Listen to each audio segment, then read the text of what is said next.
Welcome to the 445th episode of the Jami Dulaney Plant-Based Wellness Podcast. My name is Jami Dulaney, and I'm your host. I'm a plant-based cardiologist and endurance athlete living in Southwest Florida. Well, we just had Idalia go by a couple days ago, and we made it. We had outer bands, some flooding in our area. Actually, the county I live in had a significant amount of flooding from the outer bands, but no wind damage, so I was happy about that. Managed to do a treadmill interval run during the storm as I watched the Weather Channel, and thank God Joe Cantori was up in northern Florida and not in my town because Hurricane Ian, he huddled here in Punta Gorda and watched us get destroyed. So you don't want him in your town when there's a hurricane. But anyway, we all made it. Best wishes to people cleaning up in North Florida and Georgia and South Carolina. It's a lot to go through. It's a scary time, but we all managed to get together and get through things. So as far as my running, and I'll talk a little bit more about that, we have 100K in October, and then following that in November is our swim run. I actually did make it to the pool this week and did a pool session. Didn't feel that bad after I got started. I got to tell you, the first 100 yards were a little brutal. It's like I hadn't been in the water for some time. Wasn't sure my shoulders were still attached, but got through that. Felt pretty good about it. So I'm going to start swimming once a week regularly. You heard it here first for that swim run in November. And then we're going to tackle our first 100-miler in January. So a lot of work to be done. If you listened to the podcast last week and stuck through it, I appreciate it.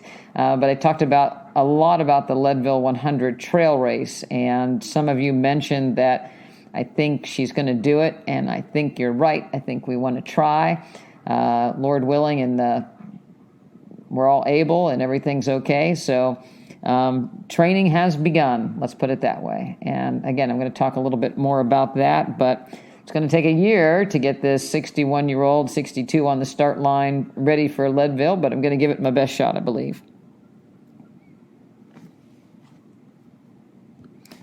My strength training is revolving around my lofty goals to be able to do a pistol squat, a single leg squat, and the pull-up and push-ups, and everything that goes into training for those things. So I think that makes me pretty rounded if I do things that will make me be able to ultimately do those moves as my goal. So that's really what I'm doing at this stage as far as strength training sessions. So I'm getting to my little gym in the office as much as I can. Again, with Leadville in mind, I know I've got to be strong, both upper and lower body and core.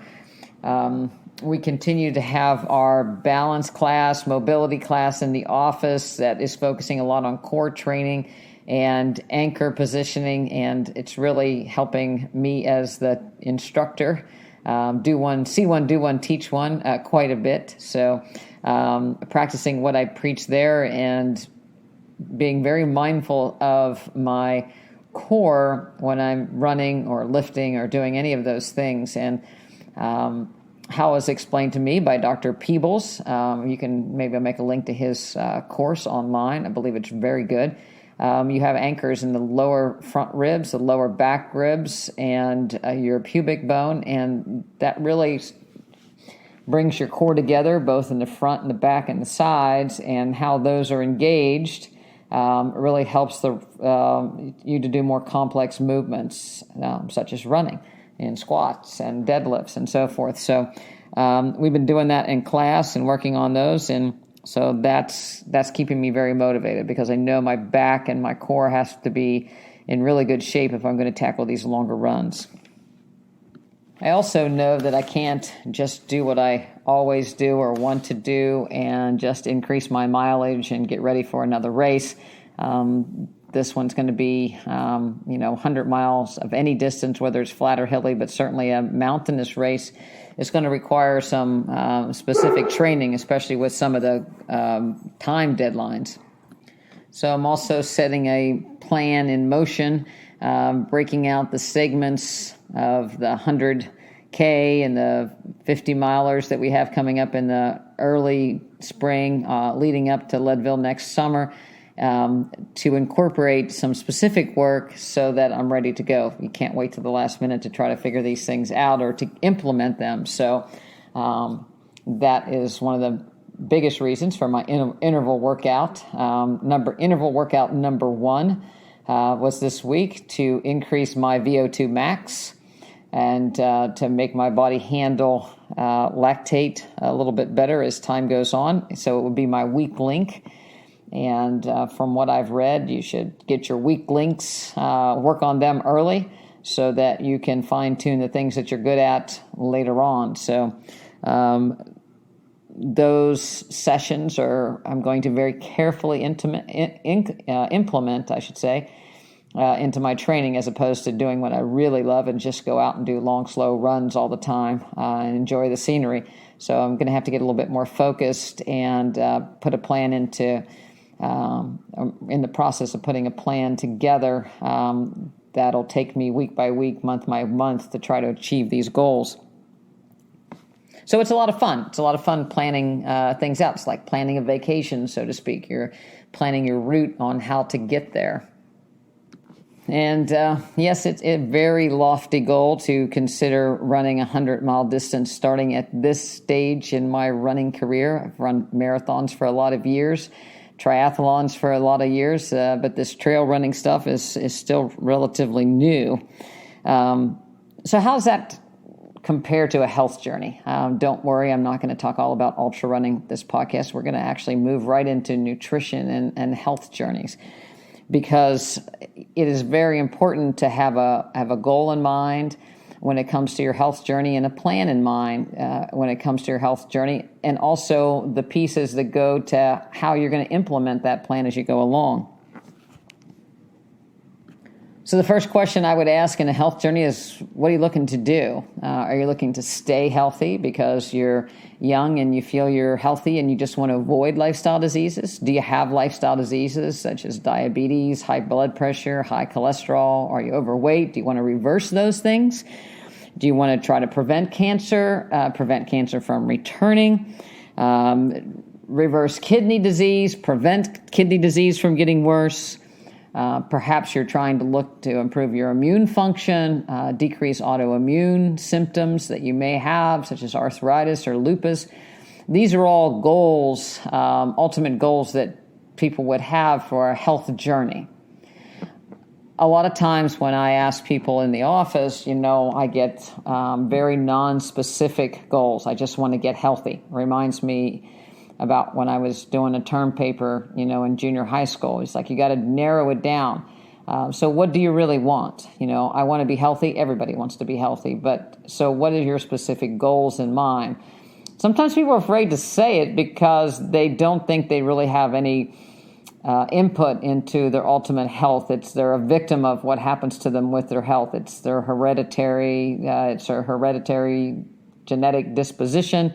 It's where they live. It's who they live with. So they don't have any control, and they just say, oh, whatever. Some people think they're going to be a victim of heart disease or cancer because people in their family, and something else happens. And, it's hard to believe because they didn't see that coming out of left field. But nevertheless, it's good to have a health journey. I've talked in the past about, fitness. Can you get off the floor without using your hands? Can you do push-ups? Can you walk at a certain speed, that's moving? Those are all good health indicators that things are going pretty well. But even if they are, it doesn't, again, necessarily guarantee a future or help you to plan to prevent some of these other lifestyle diseases. I would guess the majority of people just float through life, getting one illness after another, and it just seems to come upon them. There was no paddling away from trying to get away from the disease or trying to prevent it. It just seems to go down the river, and whatever jumps in the boat is what happens. Also, a lot of people complain about their circumstances that aren't meeting their health goals.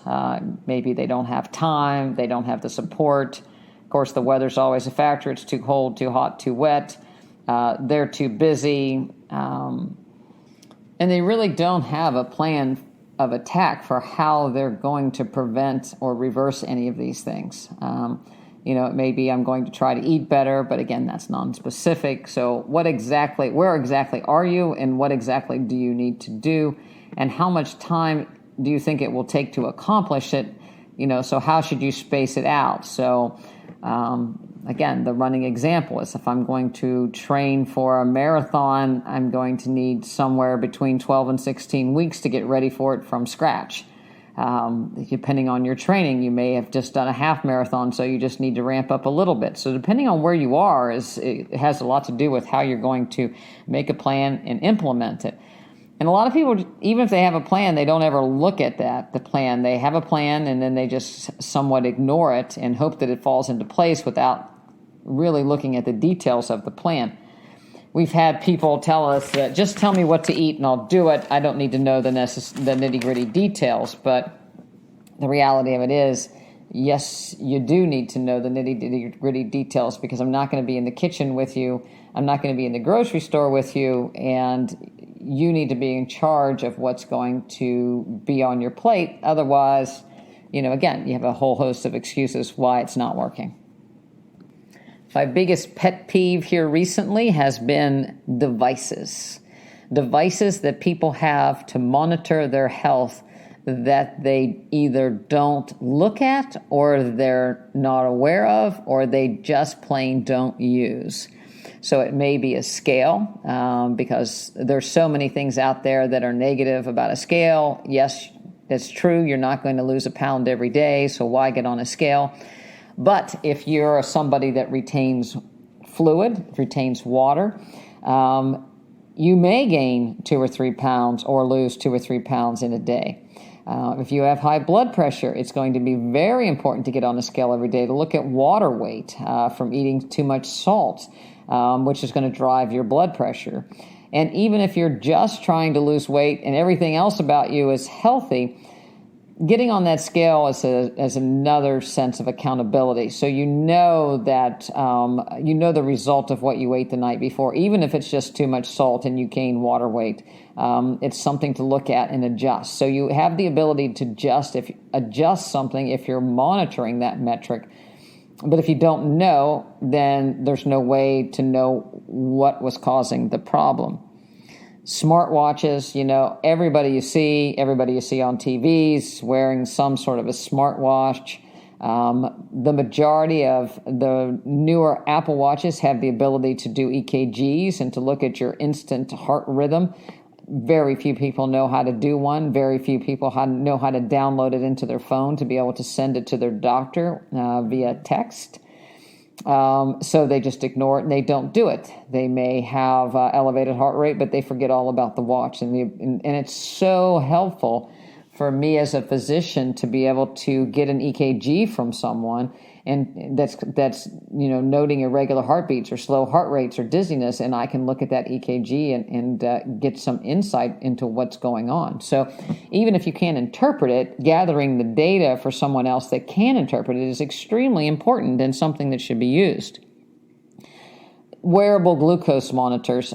These are a big thing that you look at. I bet if you go into a gym, you'll see 50% of people wearing the little patch on their arms. I noticed a bunch of people at the race having the patch on their arms. I've had people come in the office with the patch on the arms. The way the companies suck you in is they'll give you a 2-week supply to try it.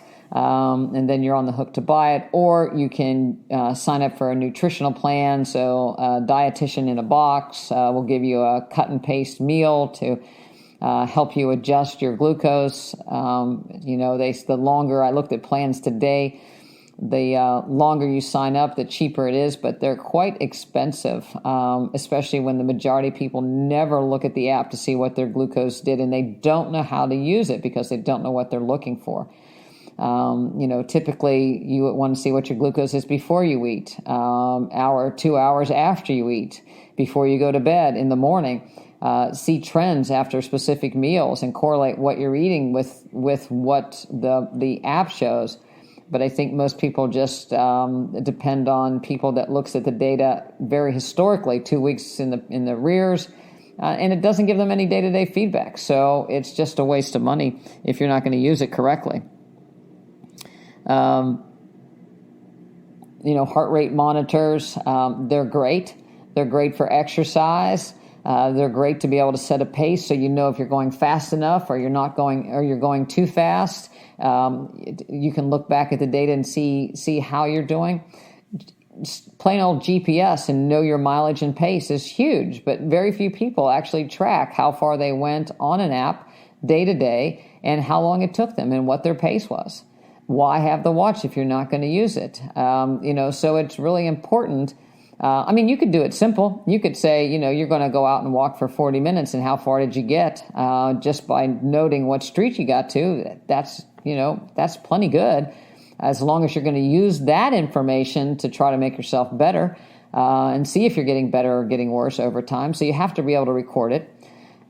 Plain old calendar is still a great way to go because if you record what you're doing after every workout, then you can look at your progress day to day, week to week, year to year, and see how you're doing. A lot of the apps have that ability too, but it's kind of nice to be able to see a calendar and look and see what you've accomplished. I think one of the main reasons people don't wear or look at these apps or devices is they don't want to see that they're not doing well. Everybody's gung-ho for the first couple of days and then they fall off and they just don't want to track the data. They don't charge the watch, don't put it on, don't have the EKG app available, don't record their walks. It's again, another way to put your head in the sand. It's basically you're falling off the plan and you can't get to your goals if you're not tracking your progress. Another excuse people give me is that they're bored with vegetables. There's 40,000 of them, and most people can eat most of them. It's looking at different ways of preparing things that make them more interesting. People are afraid they're going to be deficient of something. The biggest one is being protein deficient. It's very rare for somebody to be protein deficient. It typically is somebody that is probably, hypermetabolic, such as somebody that has an ongoing cancer or somebody that has a bad heart condition that their body's kind of catabolizing itself. But it's really pretty rare for me to see somebody with a protein deficient state. Sometimes post-op, if somebody's had a big surgery, their protein, or they've had an illness that's been prolonged, a pneumonia or something they've been in the hospital with, and, we have to get people built up a little bit. But walking around having lifestyle diseases and being overweight, people aren't protein deficient. Same way is that people don't really look at their plate and say, am I getting enough nitric oxide producing greens? Am I getting enough fiber?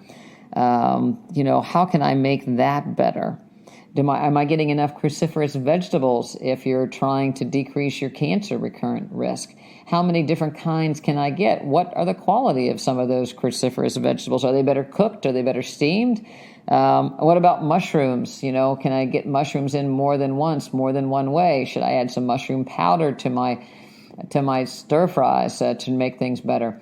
Those are things that can help you work the plan nutritionally, as opposed to worried about not getting enough comfort foods such as rice, pasta, bread, and even potatoes to some degree.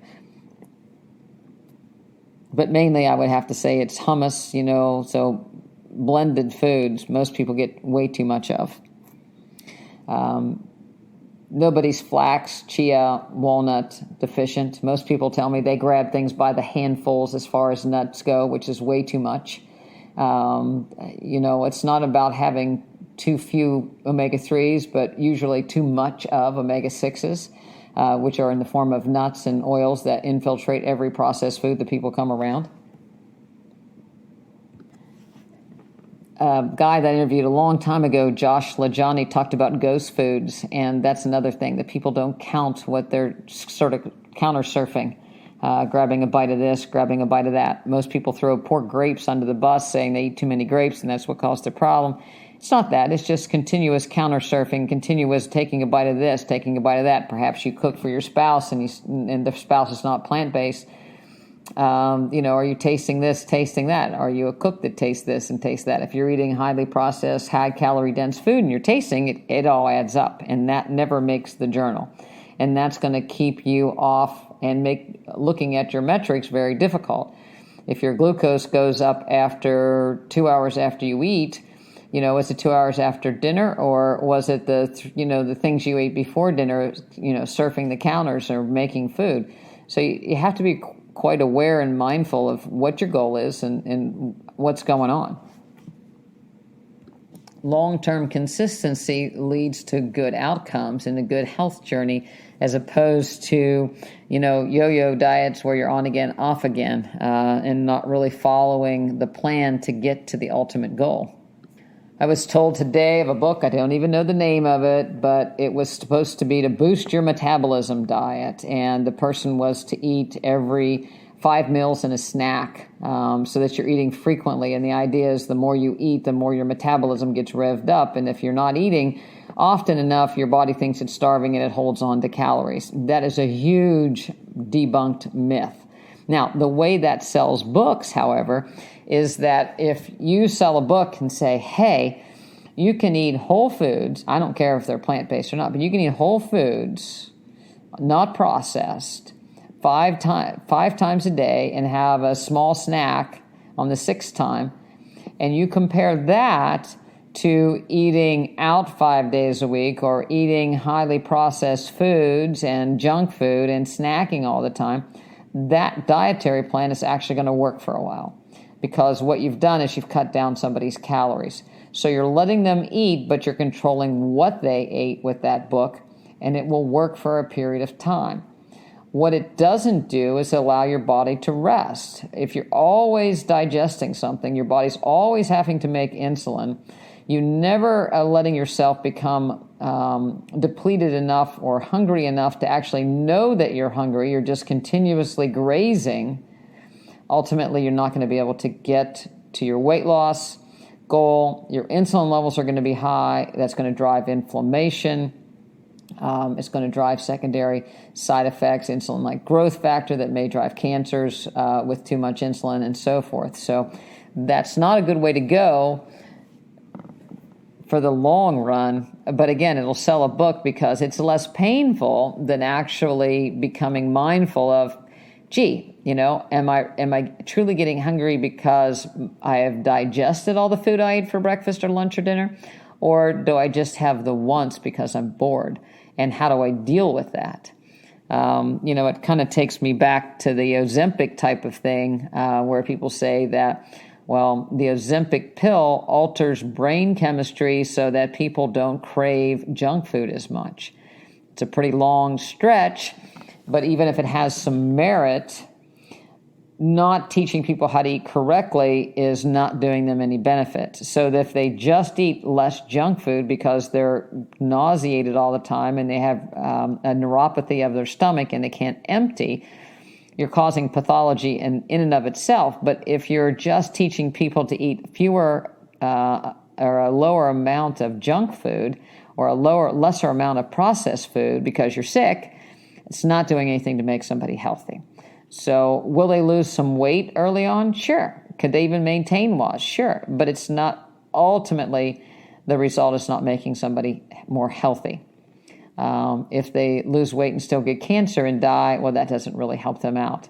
If they have a neuropathy of their intestinal tract, and again, that causes dysmotility and overall infections and inflammation, that's really not doing them any favor.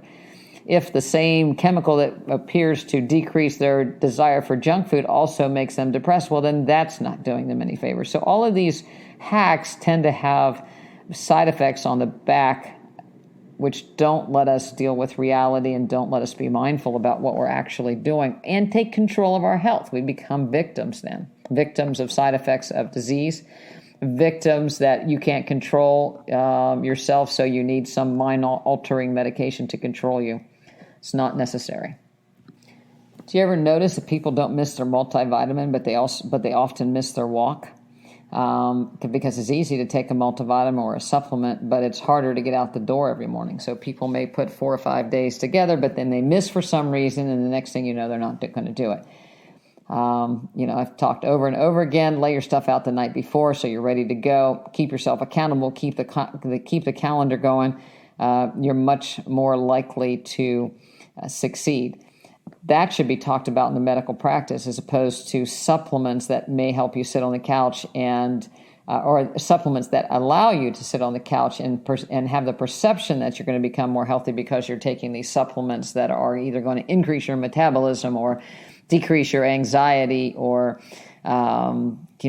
prevent cancer. It's not going to happen. Nothing happens sitting around on the couch taking supplements. That is not going to be accomplished by whole foods and exercise. It does make a whole lot of money, though, for the practice. There are some very good physicians out there that start to talk a good game, but then realize that it's too hard to keep talking the good game, and they become too frustrated, and they just sell supplements. You can make more money, make it quicker, and not have to worry about driving it home and keeping people accountable. And I can tell you, it's exhausting. It is really exhausting to keep people on track. And I believe the main reason is they haven't really set the goal, or they don't really believe in the goal that they want to achieve. Because most of the time when people want something, they'll do anything to try to get a shot at making that goal. So if you have a watch that measures your heart rate, and almost every smartwatch does, by doing a near-infrared light on your wrist capillary, it is a great tool to look at. Your heart rate when you wake up every morning is going to be nearly the same. Unless you're sick, your heart rate will go up in the morning. If your glucose are abnormally elevated, your heart rate will go up. If you're very much overtrained or over-fatigued, lack of sleep, lack of rest, your heart rate will still start to go up in the morning. Your resting overall heart rate is very important to know. If you have a resting heart rate in the 80s, you're most likely very deconditioned or anemic. If your heart rate goes above 100, but it's regular, you either have an infection, anemia, very deconditioned, an electrolyte abnormality, dehydration. So there's really good things that can come out of watching a heart rate overnight. Most people don't know what their heart rate does when they're sleeping because they're sleeping. People that are prone to rhythms, and atrial fibrillation being one of the most dangerous arrhythmias that you can have with regard to having a stroke, may occur in the night because people have sleep apnea. So knowing and looking at your watch and your heart rate profile on your smartwatch after wearing your watch to bed, you can get an idea of something bad is going on while you're sleeping. There are many people that have been referred to as psychiatrists because they are having so-called anxiety attacks when they're really not having anxiety attacks. They're truly having a tachycardia that needs to be addressed. A lot of women are put off early on and said, well, you're just crazy. You're having an anxiety attack. Here, take these pills. When the reality of it is they truly have an irregular heart rhythm. So having a watch that records that can really help you start to tease things out. On the other hand, if your heart rate's nice and low and it's the same when you wake up and you exercise and your heart rate comes right down very quick, those are all great prognostic indicators. And can really help you track your progress if they become better over time. Home blood pressure monitoring can be good and it can be bad. The first thing is you have to have a good device. The device actually has to fit your arm.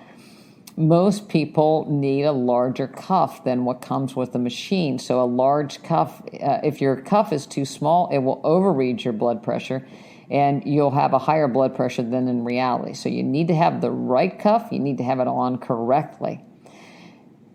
If your blood pressure, if you're taking a wrist blood pressure and your arm is big, it may be very difficult for it to pick up. If you have an irregular heart rate, it decreases the accuracy of a blood pressure cuff reading. So those are things that need to be taken into account. But it also helps to know what your blood pressure has been running on a day-to-day basis, not just when you're feeling great. You know, most people pull out the old cuff when everything is going good, but what happens when you've had a stressful day? What is your blood pressure like? What happens if you go out to dinner and have a salty meal? What's your blood pressure like? those things are good to know. If you just keep taking your blood pressure over and over and over again, chances are the adrenaline is going to drive your blood pressure up. So I don't suggest that. Certainly if you're having headaches or, double vision or anything like that, checking your blood pressure can be good. But if you wake up in the middle of the night, that is not the time to check your blood pressure unless you're absolutely ill and you're worried about, you're having one of these symptoms or a stroke. But just to wake up in the night to monitor your blood pressure is going to be counterproductive. You can look back and say, gee, my blood pressure is high. What did I eat today? And it could be that you went out and you had some sort of soup, or you had beans and rice from a restaurant that were highly salted. That will drive your blood pressure. A lot of people come into the office and say they're borderline diabetic. Most of the people that are borderline diabetic are full-blown diabetic, but somebody is just kind of giving them a little bit of a pass. If your hemoglobin A1C is over 5.5, you're probably a diabetic. You can call it prediabetes, but your insulin levels are too high. It's driving inflammation. It's driving growth factors that ultimately cause problems. And your glucose being up will also drive your heart rate because it causes you to be dehydrated. If you've got extra glucose in your blood, it's going to make your blood thicker, so you end up retaining some volume and then peeing it out because of the osmolality, and that will drive your heart rate up. So, of course, if you're ill, it drives your heart rate up. If you're on steroids and you have an infection and you're borderline diabetic, your glucose goes up, your heart rate can go up. So those are all things that you can monitor and then see how they resolve or address them as you go. Unfortunately, most physicians' offices are just going to be writing a prescription for some of these things and not really looking at what has changed and what can we do about it without jumping to a prescription pad. One of the best ways to fix hypertension early on is just do a juice fast or a water fast. If you're otherwise healthy and you fast for a couple of days, your blood pressure will come right down. That's long, if you do a juice fast, even if you take some medications and you just drink vegetable juices for a couple of days or so, you'll see your blood pressure come right down. So then you'll know it's nutritionally driven, and that can help out a whole lot. I just want to touch on scientific studies a little bit here at the end of the podcast because I get sent a lot of emails saying, have you read this study? Can you look at this? Can you listen to this? I've read that a study was done and showed blank, and this is why I'm going to do it. A lot of physicians themselves will go on the word of the pharmaceutical industry representative that comes into their office and shows them a printout of a study showing that there's been a marked improvement in some parameter and a reason why they should prescribe a medication. So a lot of physicians can't look at a study and discern whether or not it's actually a good study or a bad study. Most studies are flawed. Almost every study is flawed. The question is, are they intentionally flawed, or are they flawed just because it's a study and it can't address everything or control for everything? And one recent study that I believe is intentionally flawed was that of testosterone supplementation. So it was flawed in how it was performed and how they got around the data. And you have to remember that the FDA and pharmaceutical industry, there's a bit of a revolving door as far as who works for whom and when. So if you're in the FDA not making that much, it'd be great to get a pharmaceutical job. If you'd like to have a position of power someday, then you might want to work your way up in the government. So back and forth, you scratch my back, I'll scratch your back. But one of the things that happened with testosterone, the FDA suggested that they do a study to say, is this safe or not? Because it's out there and it's becoming, everybody's treating this condition called low T, low testosterone levels. It's never before did we check people's hormone levels and decide to treat, because hormones are feedback loops. Your body makes hormones and it feedbacks to your pituitary and your thyroid and decrease in your hypothalamus, and then less hormone is made or more hormone is made. And it's difficult to tell with just a random sample of a hormone where the problem is and if there truly is a problem, because these things tend to vary throughout the day, through time, and all kinds of other circumstances. But the first thing that, attracted people to low testosterone and low T is, are you feeling tired or fatigued? Okay, so if you look at a 45 to 70, 80-year-old man and you say, are you as energetic as you were when you were 18? Are you feeling tired?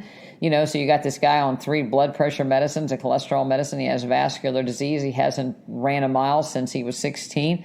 Yeah, I think I am more tired. My testosterone's low. Well, you can feel better if you take this, or you can have bigger muscles if you take these drugs.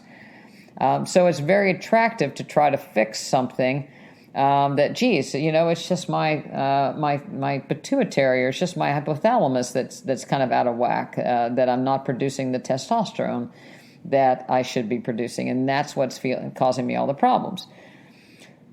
But testosterone, just like estrogen, it's a kind of a final hormone path, and it works in a lot of different areas in the body, not just in the more of the endocrine function. And so there's concern whether giving somebody exogenous hormones might increase the risk of cancer, particularly in the case of testosterone, prostate cancer, or will increase the risk of heart attacks, just like estrogen increased the rate of heart attacks in women that were given postmenopausal estrogen. So we're going to fix low estrogen by giving estrogen, and lo and behold, they got cancer of the uterus and they had heart attacks. So that was niche. Now we have men. We're going to do the same thing to them, but we're going to expect something different. So the FDA says maybe we should do a study to make sure this is safe. So if you were a drug company and you're going to design a trial to prove that your drug was safe, how would you do it? And so the company actually did what was called a non-inferiority type study, meaning not that it was great, not that we proved that people live longer, live better, but it wasn't any worse than not taking it at all. So right then and there, we've lowered the bar. So it's not going to be any worse than if you hadn't taken it. The next way to get results of a study don't look very long. So this study was only 2 years long, so it's hard to find the long-term side effects of something when you're not looking very long.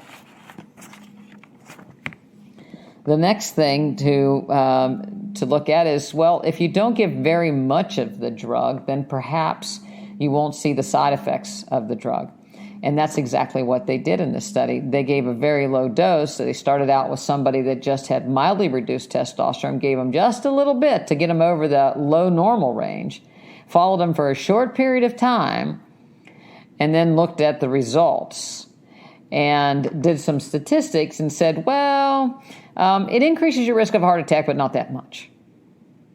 And of course, the study limitations were, various things. Like we talked about before. So again, some of these studies, if you didn't look at it, it's like, well, the conclusion and the way it was kind of written was it's not inferior to not taking anything with regard to the symptoms. But this heart attack thing was.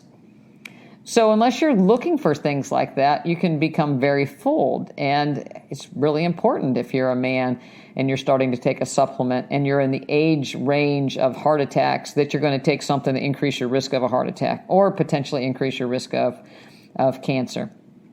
So, unfortunately, you have to be very, very careful on how things are worded. On the other hand, a bit of a positive study.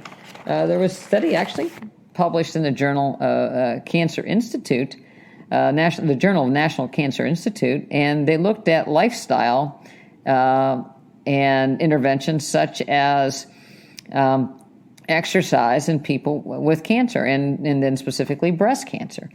They looked at people that had advanced cancer, so they had positive lymph nodes, metastasis, were of a estrogen receptor negative, which is a more aggressive tumor, a larger tumor. So these were people that were, had pretty advanced breast cancer. And they looked to see whether or not exercise made a difference. And they did a questionnaire. It ended up being 1,340 people. And they looked at the type and the duration and the frequency of their exercise and whether they started the exercise program before they were diagnosed with breast cancer or after they were diagnosed with breast cancer. And they followed them for 7.5 years. So it's a pretty good follow-up when you look at traditional cancer studies are looking at 5-year survival rates, right? What they found was that if you looked at physical guidelines, and I've talked about it before, moderate intensity and vigorous intensity, if they did 2.5 to 5 hours of moderate intensity exercise or 1.25 to 2.5 hours of vigorous intensity, meaning that you're really getting your heart rate up near, 80%, a week, just a week, and they started it before they were diagnosed and they kept it going, they had a 55% reduction in the recurrence of their cancer and a 68% reduction in the chance of death from any cause over the 7.5-year period. That's a pretty good number. And the side effects of exercise, maybe some sore muscles, maybe, you might fall and twist something once in a while, a little backache, a little sciatica, but for the most part, that's a really good result. If you didn't start exercising until after you were diagnosed with cancer, but you continued to do it, you had a 46% reduction in recurrence and a 43% decrease in death from any cause. So why wouldn't every oncologist on the face of this earth tell people that exercise is one of the most important things that they need to do, and you need to do it, and here's how we're going to keep you accountable?